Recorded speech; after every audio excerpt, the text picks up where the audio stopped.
At this time, I'd like to call the meeting to order. I will present the invocation. After that, we will have the West Brunswick JROTC present our colors and Pledge of Allegiance. If you would stand with me. Heavenly Father, we come before Thee tonight to give You thanks for all things good and great in our school system. We thank You for the guidance and the wisdom that You give us when we deal with the students. And we ask, Lord, that You continue to give us that wisdom and guidance that we may do what is best for all Brunswick County school students. For it's in Your precious name we pray. Amen.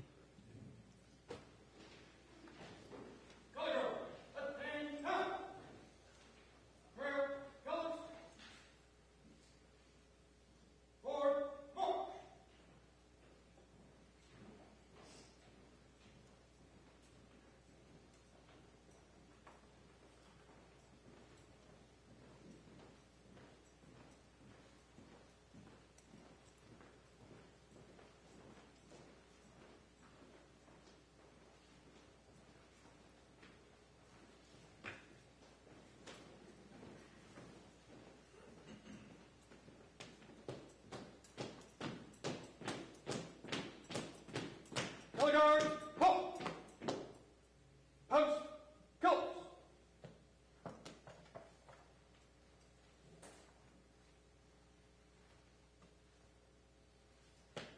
Ready, halt! Center, face! Freeze and arms! Join me in the Pledge of Allegiance. I pledge allegiance to the flag of the United States of America and to the republic for which it stands, one nation, under God, indivisible, with liberty and justice for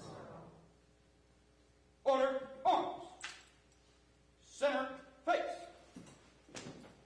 Forward, march!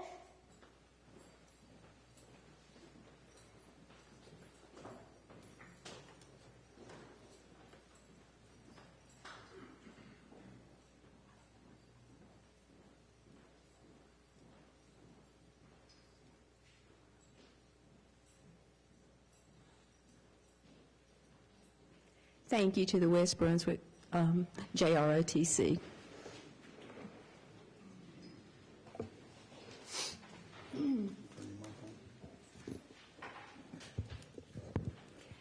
At this time, we'll have board salutes. Daniel Siemens, thank you. Good evening, board members, colleagues. It is time to salute some of the phenomenal people inside our district. Dr. Oates, would you like to join me up here? And getting us started, Gwen Simmons, would you join us? Come on up.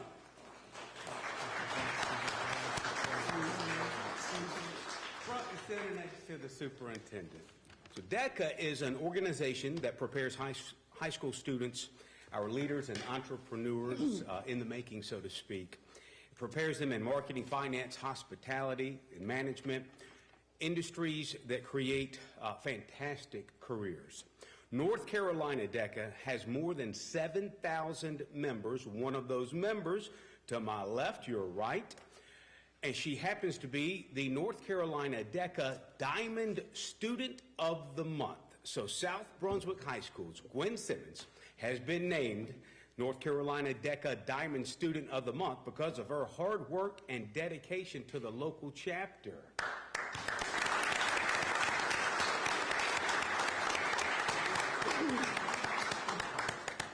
All right, in 3, 2, 1.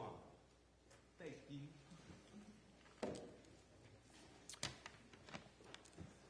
Coach, yeah, come on.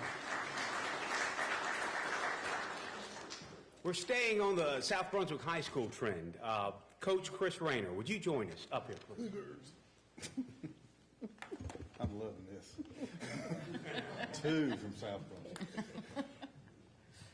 So, you know, there was a little sporting event over the weekend, the Super Bowl, and the 2020 NFL Hall of Famers were announced just ahead of the Super Bowl. They'll be inducted into the Hall of Fame later this year, and we just so happen, y'all, to have a future Hall of Famer in our presence this evening. Again, to the left, Coach Chris Rayner of South Brunswick High School will be one of two people inducted into the North Carolina Athletic Directors Association Hall of Fame this upcoming April. How much experience has he had that has led up to this moment? He has 23 years at South Brunswick High School. 20 of those 23 years have been as athletic director of the Cougars. He has 38 years total in education, and he was president of the Athletic Directors Association back in 2016. The award presentation itself will take place April 6th at the NCADA conference at the Benton Convention Center in Winston-Salem. One of two North Carolina Hall of Famers, Coach Rayner, y'all.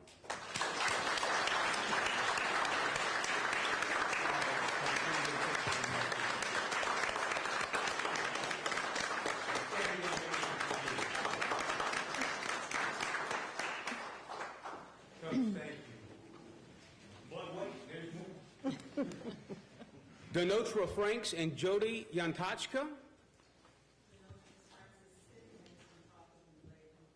Okay, we're going to hold off on that one for right now. I'll be back up in a little while, so we may fit her in right. Thank you. Thank you, Mr. Siemens. We have presentations now at this time. Shelburne Stevens and Cynthia Cheatham, if you will come forward, please.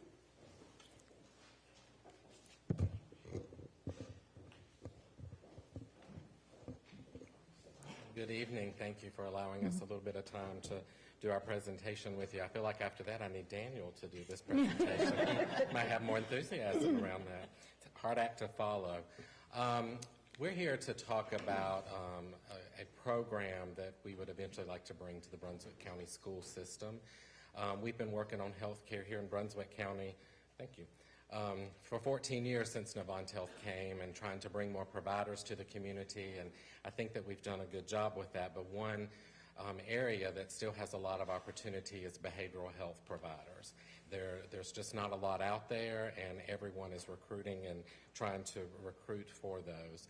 So as you can see, this current state of behavioral health in Brunswick County, most everyone is reliant on the emergency department for those behavioral health services, and we can be overwhelmed at times in our EDs, both at Dozier and at Brunswick Medical Center, and a lot of times they have long waits and delays trying to find that inpatient care, and the age of those patients can vary from small adolescents on up to adulthood. And currently, we have a deficit in the community for community medicine providers, which would be your primary care physicians, at 51. With our population growth, I could hire tomorrow to meet that demand 51 more providers and put them to work. So it's still a big deficit. In just 6 months in 2019, there were 162 heroin overdoses in the lower Cape Fear region, 28 of which resulted in a death. And one death is too many. So you can see our medical presence here in Brunswick County, and Brunswick County being the largest county in the state. We've done a good job in the last 14 years trying to cover that area with primary care, specialty surgeons, but again, there's a big deficit with behavioral health providers. Currently in Brunswick County, there's just a handful, and not all of them work full-time, and not all of them take all payers to their clinics. So we've been trying to recruit for quite a while. One of the things that we have found to even meet the needs for our primary care physicians has been telemedicine. We have a lot of behavioral health providers in Winston-Salem and Charlotte, where we have other facilities and hospitals, and those providers are willing to use telemedicine to help our primary care providers see those patients in their offices. Every day I hear from primary care providers they're not taught how to manage medicines and issues around behavioral health, and so having that resource, they're very excited to be able to have that. And what that mainly allows is us to put an iPad or a screen in front of a patient, and then they can Skype and talk to that psychiatrist or counselor that may be in Winston and Charlotte for one of our regions. And in looking at starting that program, we ran across a couple of programs in the Northeast where we have done telemedicine in school systems, not at Novant Health, but other healthcare systems. And so that led Cindy and I down a path of, is that something we could use in Brunswick County? And we have seen these successful programs in Maine and Maryland, and we've talked to those programs there. We then met with Dr. Oates and sort of brought it to his attention. Cindy and I had this high level, we'd maybe start with high schools, but at his direction, he felt maybe the middle schools would be the right place to start. And in doing all of our homework, we have found some grant funding that's out there that could help us bring this technology. So the good thing for you, I'm not coming today asking for money or endorsement of programs for money, but I am looking to bring a service that could enhance our schools. We're not looking today to replace any services that you have today with Coastal Horizons or your own social workers. It's really to enhance that. So what would happen is if we were able to get this grant funding and get the equipment in the schools, we'd start with the middle schools, and then either Coastal Horizons or school teachers or social workers could see that there might be an issue with one of the students, and then we could have that telemedicine visit for that student, possibly their families as well, and get them the care that they need. A lot of these students are being seen today by our primary care providers or even our pediatricians. So it's a big vision that we're bringing here tonight to bring forward, but we know today with technology and all the pressures that are put on students, there's going to be more and more behavioral health issues and needs that are out there. And we just feel this would really enhance the school system with Brunswick County to have this resource available for those students, especially those that may not have the means to get to primary care clinic visits or have the means to get medications refilled, et cetera. But if we identify those early, we have other resources through the foundation that Cindy runs for me around prescription assistance. So if we identify those needs early, we could help some of those underserved students with that information. Again, I got ahead of myself with this slide. This is a layout of your schools. Big picture, we would eventually like to be able to have telemedicine in all the school systems here, because I really do think it would help your faculty, your students, and their families identify these needs. Again, this is a picture you can see us using telemedicine. We've been using it for over 10 years in our emergency department today. It has worked phenomenal to help these patients and to help us place them in the right locations for all of these patients. And we really have seen a lot of adolescents come into our ED, and it's hard for the families and those patients to get them to the right care. So our ask of you today is really an endorsement of our overall high vision level so that we could go seek some grant funding to provide the funds to bring this to Brunswick County schools.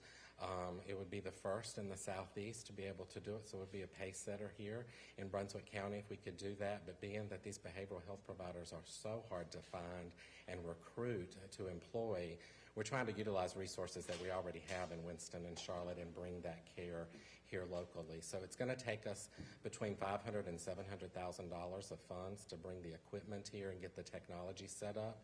We have been in discussions with the Duke Endowment, and at a high level, they have been reaching back out to us, and they're very excited about this program and would like to see us present it to them later this spring for possible funding in the summer. But we would need the school board's endorsement at a high level to move forward with seeking grant funding in order to bring this program to Brunswick County. So I'm happy to answer any questions that you have. And Cindy, did I leave anything out? I don't think you did. Covered it all. Covered it all. Madam Chair, I would just like to thank you for the vision that Novant has.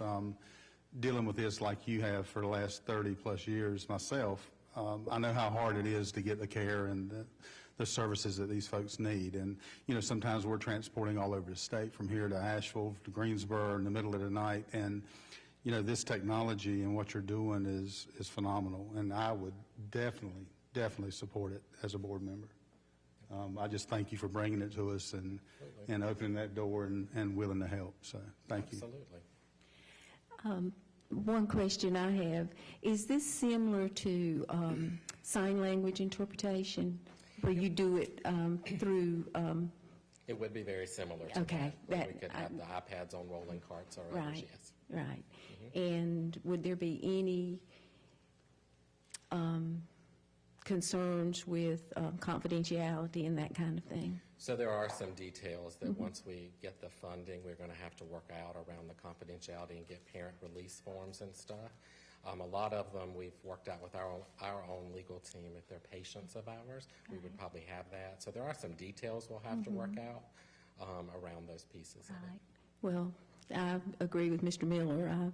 I think this is an awesome opportunity for our county and our students, as well as the entire body of the county. So thank you for that. Yeah, thank you. Madam Chair, if there's no more questions, I'd like to make a motion. Okay. I'd like to make a motion that we endorse and support Novant in this venture to partner with our school system and assist them in any way to secure grant funding. Okay, a motion has been made. Do I have a second? Second. Okay. Ms. Cook, I'll take your second at that. Any other discussion? Then at this time, all in favor, say aye. Aye. Any opposed? Motion carried. Thank you. Thank you all Thank very you very much.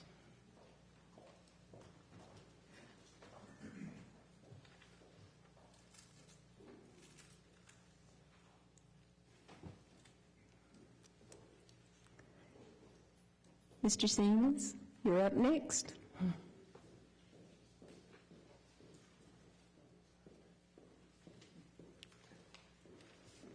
What can I say? You can't get rid of me. So we are joined by our one of our instructional coach extraordinaires. So I would like to pick up where we left off. Denotra Franks cannot be with us tonight. She's a little under the weather. Maybe she's watching us via live stream. Hello, Miss Franks. But Jody Yantachka is. So, Miss Yantachka, come join us up here. Miss Franks and Miss Yantachka, two of our instructional coaches in the district, have worked tirelessly to study, train, and prepare to be our very own in-house Foundations of Math trainers for Brunswick County Schools. Much of their study and preparation occurred on weekends and evenings on their own time, which is a testament of their hard work and their dedication. Both of these instructional coaches consistently exhibit a positive demeanor, humor, and dedication to improving the lives of our teachers, our educators, our students. They have earned their Foundations of Math instructor certifications, and we want to give them a big show of appreciation for the dedication, their dedication to achieve that certification, which is a win-win for everyone, especially and most importantly, our students. Thank you very much.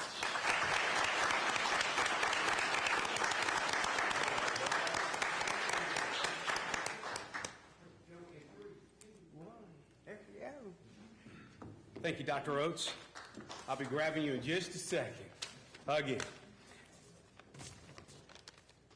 All right. So speaking of Dr. Oates, he started, y'all were there at the convocation at the beginning of the year to talk about the I Fired Been Doing movement. It's, in a nutshell, there's nothing wrong with some of the things we do, but sometimes we have to fire what we've been doing, or if you put it in a name recognition, been doing, and fire been doing. And what we decided, we're looking for different ways to showcase some of the folks in our district who have been exhibiting, those innovative and those creative practices. And so we also decided we'd start a weekly spotlight, a video series, and we've been doing it since September. And basically, they're little 1-minute spotlights, and we share them. They're generating thousands of views, so a lot of folks in the community are seeing some of the behind-the-scenes things that you don't hear or see about. And what we decided we need to start doing is, at least if we're showing these to the community, also at the board meetings, coming in and sharing one of them with you at the board meeting. So starting today, we're going to. And we figured, hey, we started this, I looked and I was like, which one do I pick? Because we've got 14 or 15 weeks worth. I said, we got to go back to the first one, because that's where we started. So this is Bolivia Elementary School's music teacher, Miss Lamora, and it was brought to my attention that she was exhibiting some I Fire Been Doing ways by the principal out there, Miss Yuri. And here,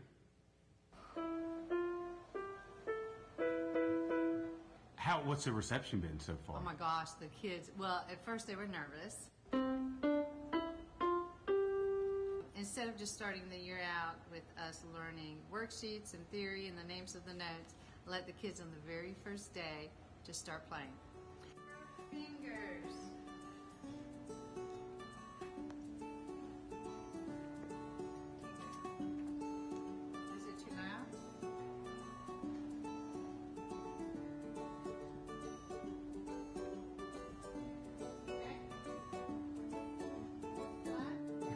Heather Lamora at Bolivia Elementary, and I fired Ben Dewey.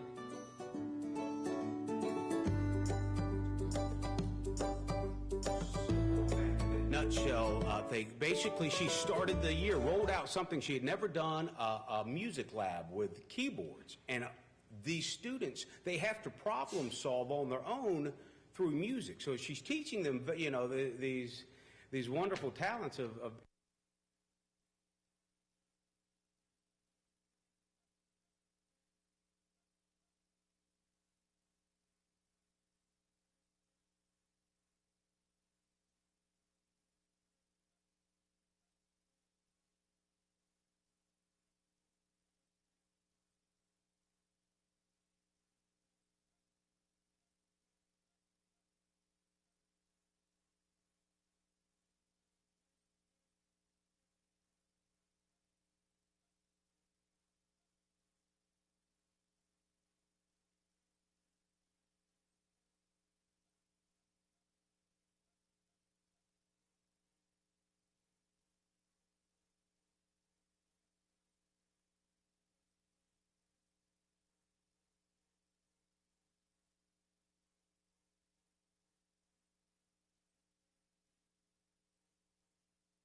Jill and I go way back as well. When I was working in the school system, she was payroll specialist, and I just hugged her and said, I wouldn't have made it in finance without you. So And Madam Chair, you know, she's kept us all straight for many years, but with my other hat on, working at the sheriff's office, she was extremely instrumental in a case one time, not too many years ago, that I really appreciate that. And her finance experience and stuff helped us along the way with that case and resulted in some arrests. So we appreciate that, your help. anyone else? Thank you again, Jill. At this time, Mr. Garza, you come forward with Teacher's Voice.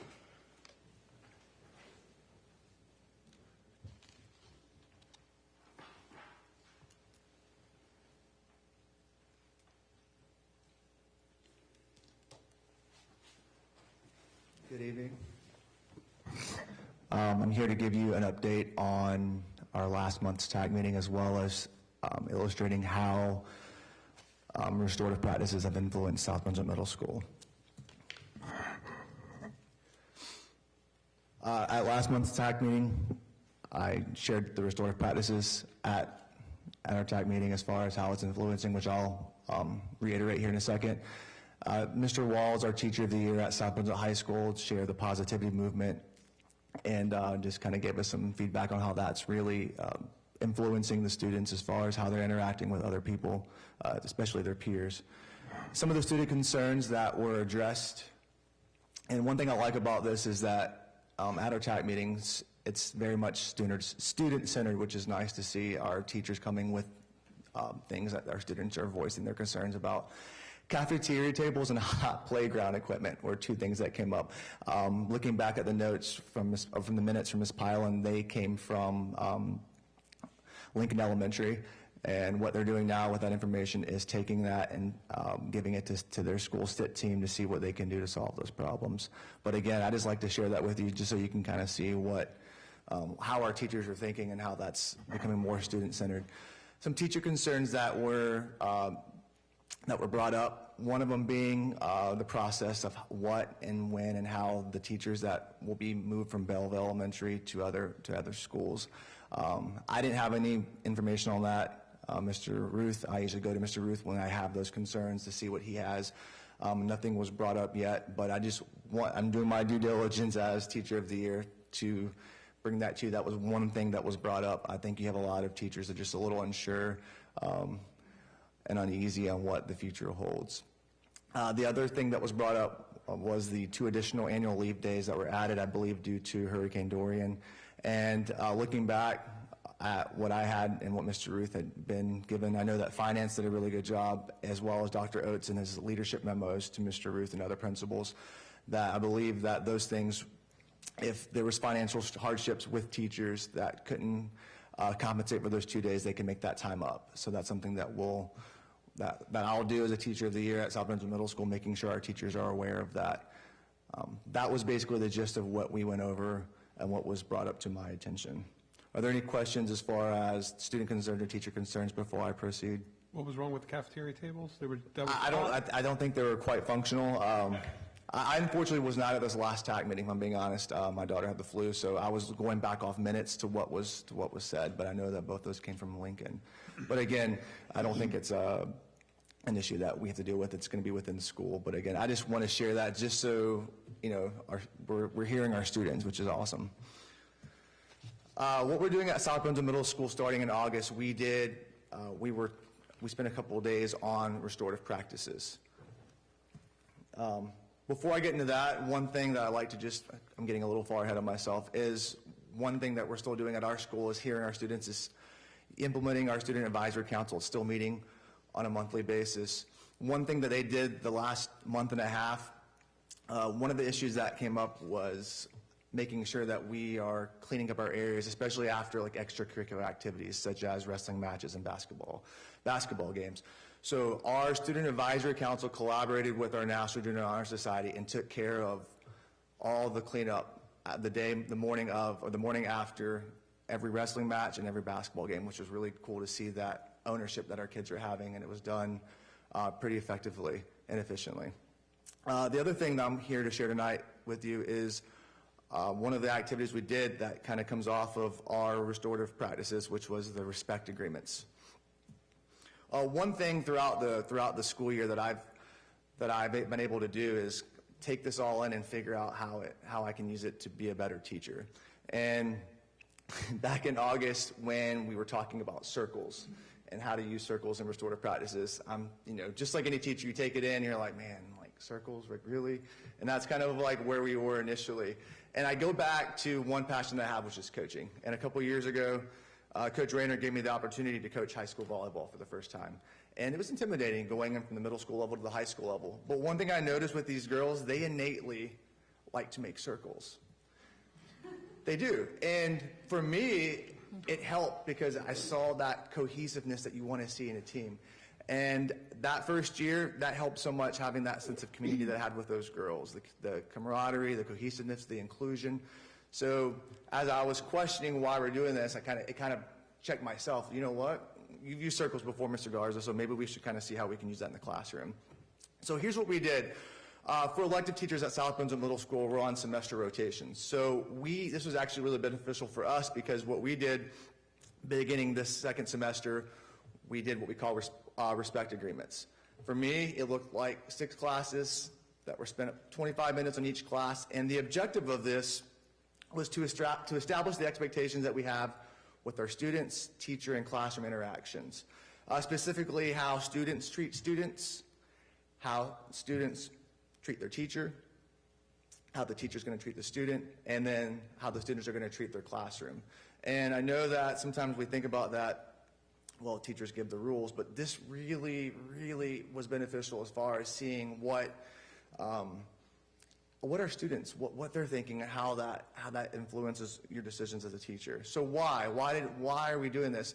And one thing that I heard a lot of when this came out in January was we already told our students our expectations. We already told them what the rules are. But again, going back to what I've reiterated from the beginning of this year, what are our students thinking? What are our students feeling in regards to this? And it's not let's let our students control the classroom, let them have, anarchy, so to speak, but it's just knowing what they're thinking and how we can accommodate the clientele that we're serving. So while we're doing this, we establish expectations and we're teaching behaviors. What I think is what I define as respect might be completely different to the student to the right of me or to the left of me, depending on what they're taught at home and what the environment they live in. Again, getting the perspective of those that we're helping. And what I learned from this whole experience, it gave me reflection on what I can do better as a teacher. And even though it took 25 minutes, which seems like a long time, it's so far already, we're in February, and I can already tell you that my efficiency as far as how much instructional time is used on correcting behavior has improved. I'm not spending nearly as much time as I am explaining to my kids what I want them to do because we took the time establishing those expectations before. Do I still have to redirect and correct? Absolutely, but it has been a lot better. So here's what it looked like. When we first started this, we took a piece of paper, put it in quadrants, and we asked our kids, what are some things that bother you as far as how students treat each other? And they gave us the negatives, and then they also gave us, how would you like to be treated in the classroom by your peers? We did the same thing with student versus teacher, teacher treats student. And I will tell you, it was very difficult listening to what those children said about things that bother them, how teachers treat them. And that, for me, was the key to this whole activity, was getting into what really bothers our kids as far as how they're being treated. So we took these agreements, and we do a lot of team teaching with my colleagues, Mr. Michelson. So we took all 12 of ours, because there are 6 classes, and we consolidated them into one list that was basically giving you the resounding feedback from each list. So we had just one to go off of with all 12 classes. And this is something that still is either in the locker room or it's on our whiteboard every day on the right-hand side. If you were to go into our gym right now, it's on the whiteboard right under the scoreboard.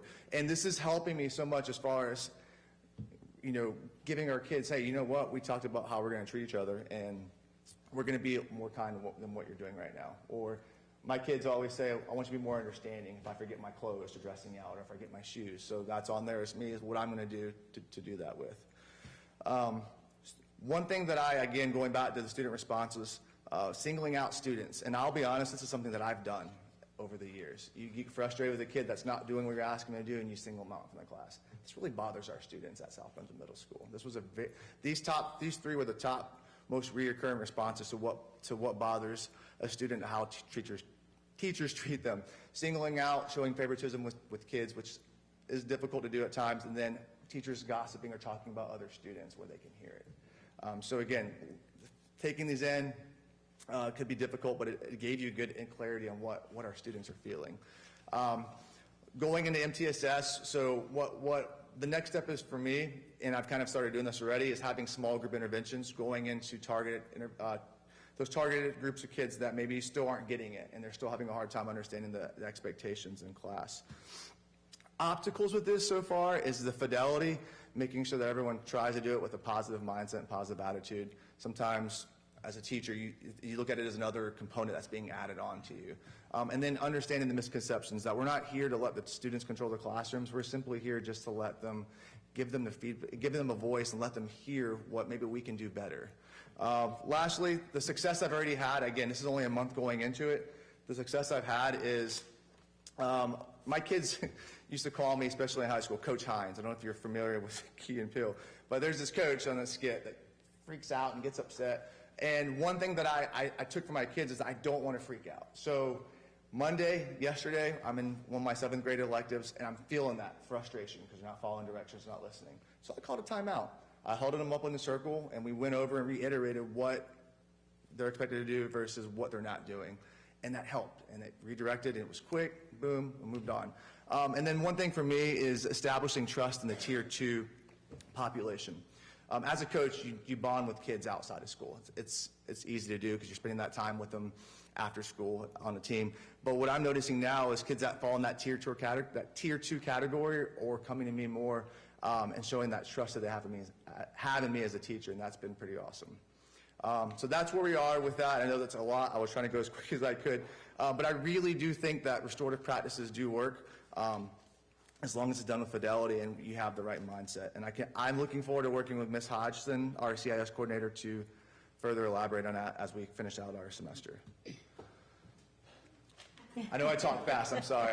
I know time's valuable. So are there any questions you have for me as far as what's up looking at in our school or anything? I toured your school last month with Dr. Oates, and we saw before you condensed, and I thought it was really interesting because as I was walking around rooms, I was looking at what the teachers were saying, the kids were saying about the teachers as I went room to room.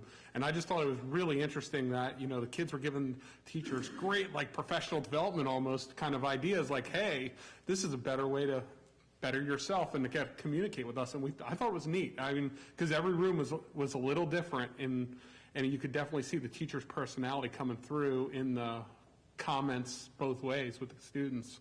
So it was a good job.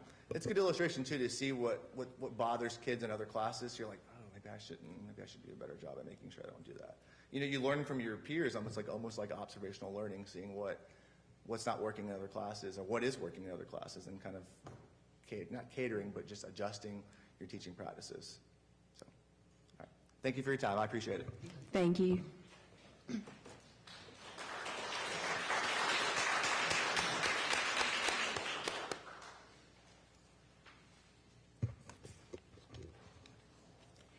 At this time, I'd like approval of the agenda. Motion to approve. Okay. Mr. Miller and Mr. Benton have made and seconded the motion. All in favor? Aye. Any opposed? All right. Thank you. We'll move forward with that, beginning with the approval of the minutes from January 7, January 14, and January 21. Make a motion to approve the minutes from the said meetings. Mrs. Cook has made a motion to approve. Do I have a second? Mr. Lemon has seconded. Any discussion? All in favor? Aye. Any opposed? Motion carried.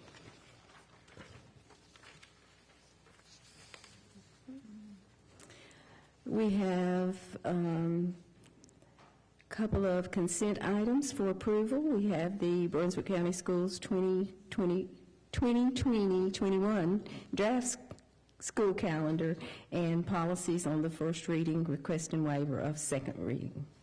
Okay. Mr. Miller's made the motion to approve. Do I have a second? Second. Ms. Cook has seconded. All in favor? Aye. Any opposed?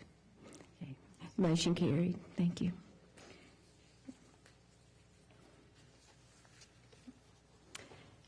At this time, we will have discussion announcements by superintendent and/or board members.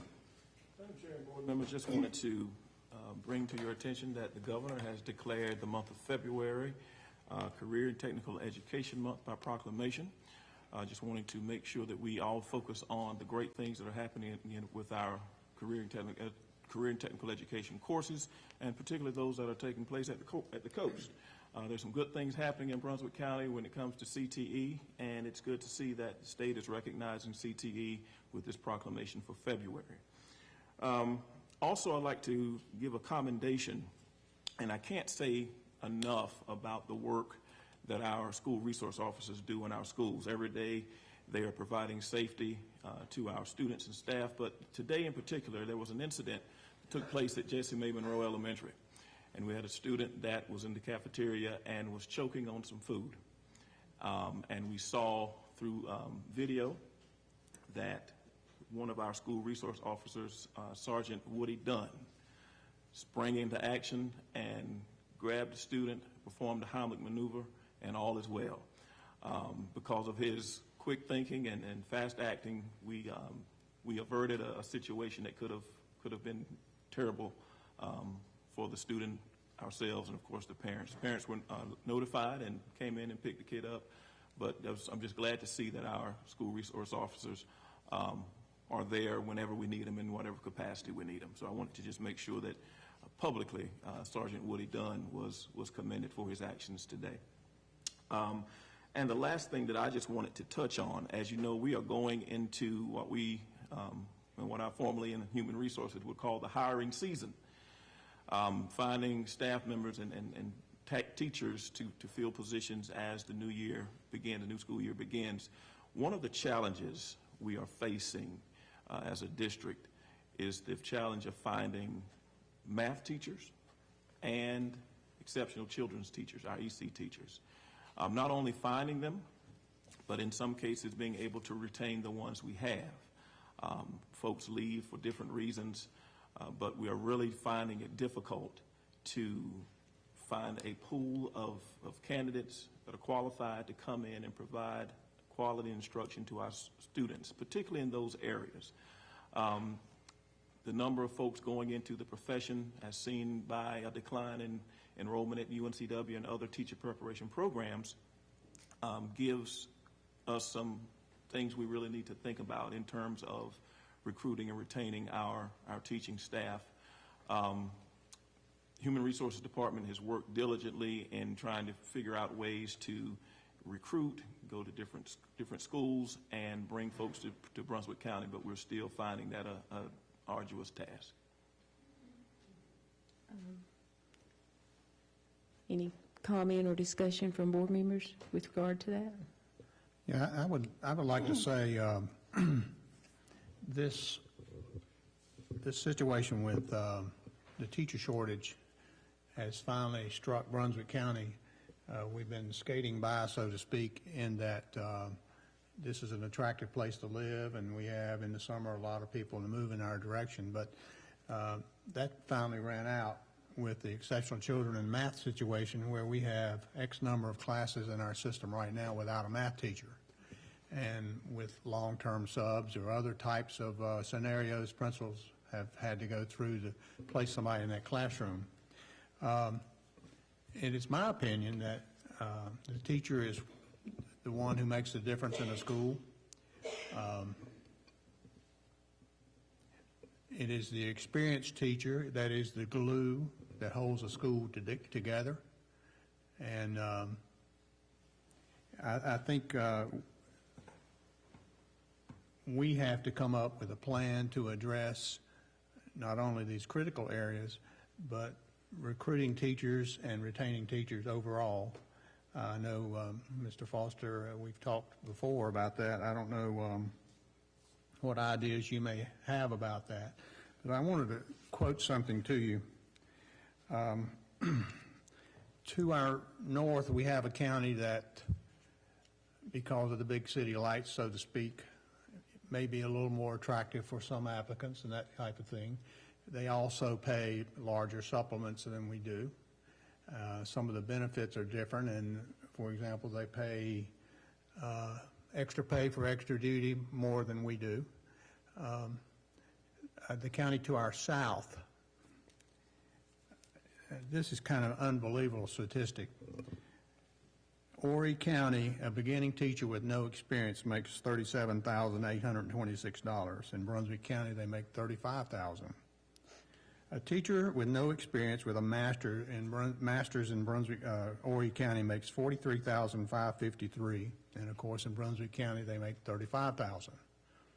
If a teacher starts teaching and happens to have a PhD in Horry County, they make $47,882 as a beginning teacher. And of course, in Brunswick County and all of North Carolina, you make $35,000. Now, in addition to that, our legislature has capped what a teacher can make. It was $50,000, but the most a teacher can make in our state is $55,000. Who in the world wants to go in teaching when you can't advance yourself? So in North Carolina, our cap is $55,000 at the most, with all the experience and degrees you might have. And there are some people still getting paid for degrees, but of course our state did away with degree pay. In the max pay in North Carolina is $55,000. In Horry County, the max pay is $82,982. And we're supposed to compete with those statistics for teachers with a county right to us, next to us like that. So if we don't come up with some kind of plan to retain teachers and recruit teachers, we're not going to have any. Because who wants to teach? And I've heard people say things like, well, teachers know what they get into when they go into teaching. Well, you know what? Those people out there are wising up. They're not going to go into teaching when you can't advance yourself, you can't make a decent wage. So that world is over.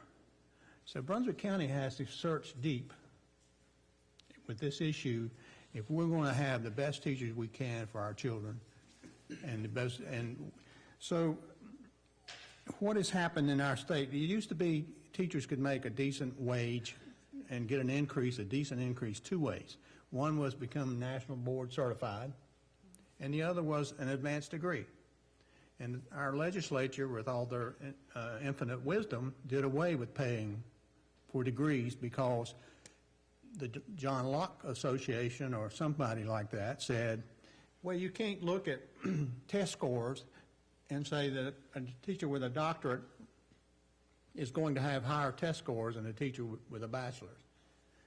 There's a whole lot more to school than test scores. And given my children are grown, but in my grandchildren's case, if I had the option to pick a teacher with a master's degree, somebody who has spent their own money to educate themselves even more as an educator versus a teacher who has not, I'm picking the master's degree. It just makes common sense. That's what's happened. In North Carolina, it makes no difference. They're not going to pay you for it. So they did away with longevity.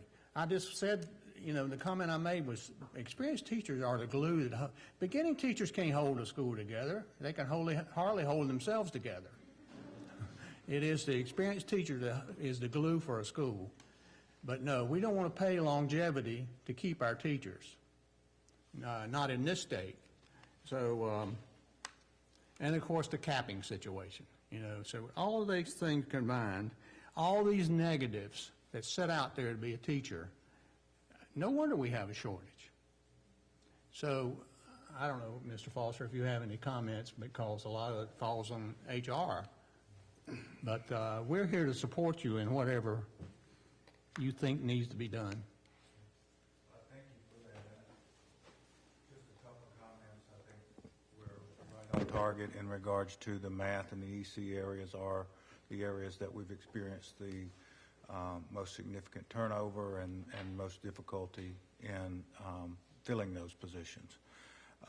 There's a number of different ways that from research you can find ways that to help recruit and retain teachers, and I'd be glad to put together some ideas and run some cost models as to what we might be able to do to address some of the issues that you've brought forward. I've had enough comments. Thank you, Mr. Living and Mr. Foster. Would anyone else care to comment before I comment? I don't know how you follow that. I echo everything he says. I would like to thank, again, Mr. Lemon and Mr. Foster, and of course, our board members and Dr. Oates, because we cannot provide effective education if we don't have the teachers to do that with. So with that being said, I am hoping that we will continue with this discussion and we will look at ways to make some of these things happen, because we have got to have that in the school system. Our children's education is just too important not to.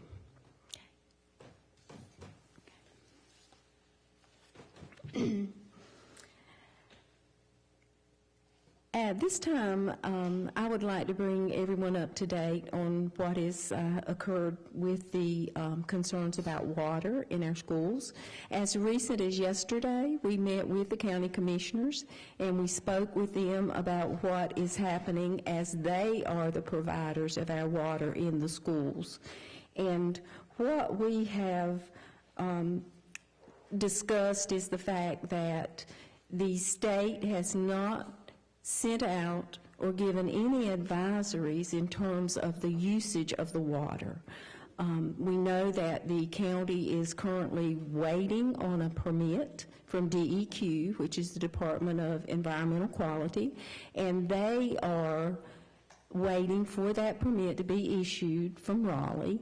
As soon as that occurs, they can go forward with building the next phase of the water that will result in hopefully higher quality water. So with that said, we will continue to be in frequent contact with the county commissioners, and we will continue to look for resources and ways to make that whole process better for all Brunswick County water recipients. Thank you. Comments? Comments by anyone? Okay.